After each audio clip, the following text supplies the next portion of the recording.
Runway 3, clear to land, caution for the cross on 1206. Okay, clear to land, runway 3, 7 Charlie, go ahead. 10-5, Tango, the Cessna's 11 o'clock, 2.5 miles, slightly higher. Hello YouTube, Captain Mac here. Welcome back to our PMDG 737 tutorial series.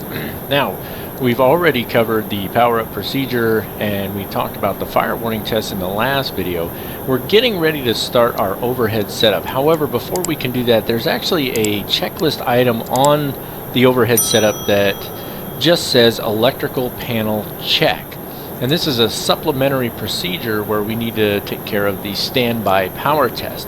So the purpose of this video is to show you how to properly do the standby power test so that when you go through the checklist, you've already taken care of this. So without further ado, let's hop into the flight deck and see what this looks like.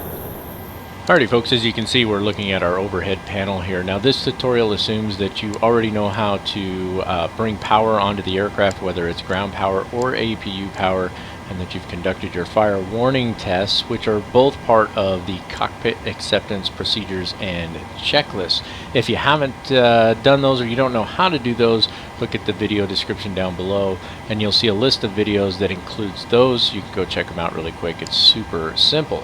Now, when we start our overhead setup, which is what we're going to start getting into next, there's a checklist item on here, and you can see it on the checklist right there. It says electrical panel, and the response is check. And we're talking about this panel right here. Now, what we're going to be doing today is a supplementary procedure. It is the standby power test. It's not super difficult to do, but if you don't know how to do it, well, you're not going to know what to do, and you can't technically say that the electrical panel has been checked if we haven't taken care of these supplementary procedures. So what we want to do here, this is a single battery standby power test. So the battery switch needs to be on, which it already is because we've brought power on the aircraft. The AC DC meter selector needs to be on standby power. That's this guy right here. You're going to left click twice and you can see there's standby power. That's where we're at now.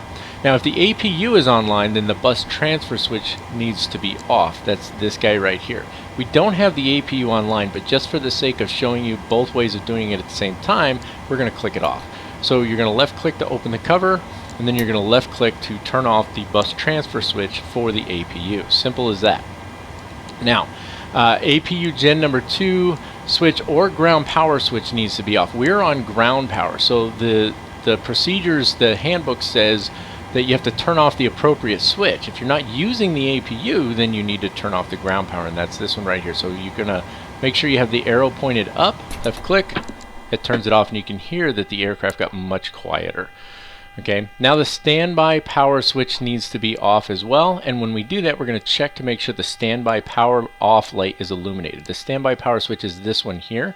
So we're going to left click to open the cover, left click with the arrow pointed to the left to turn it off, and make sure that this light here is illuminated. Also, the AC DC voltmeters should both read 0, and then once we verify that these have both read 0 here, then we're going to move the standby power switch to battery, and we're going to make sure that this light extinguishes. So move it over to battery. This light goes out, and then the AC DC voltmeter, the AC voltmeter should be 115 plus or minus 5. That's this one right here.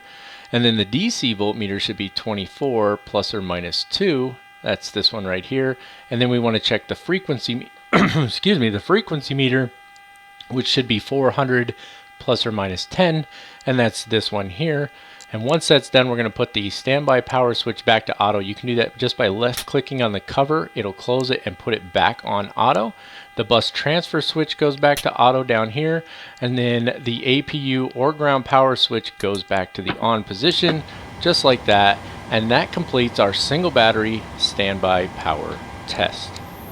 And that's going to wrap it up for this video, ladies and gentlemen. Like I said, some of these will be really short like this one. The purpose was just to show you how to perform this standby power test so that when you get to the checklist item, electrical panel on the overhead, we can honestly say that it has indeed been checked. Now, if you haven't taken the opportunity already, if you think that I've earned it, please do hit the subscribe button down there. I think we're pushing towards 9,100 subscribers. I'd love to see us get up to 10,000, at least as of the recording of this video. That's where we're at. And give the video a thumbs up. It does help the algorithm. It helps other people find these videos if this is what they're looking for. And as always, if there are tutorials that you'd like to see on this aircraft that you're looking for in the future, please let me know down in the comments section. And of course, any feedback you have on this video would be greatly appreciated as well. That's it. That's all, and no more for this one, ladies and gentlemen. Until next time, as always, keep the blue side up, unless otherwise instructed by ATC. God bless you all. Have an absolutely wonderful day.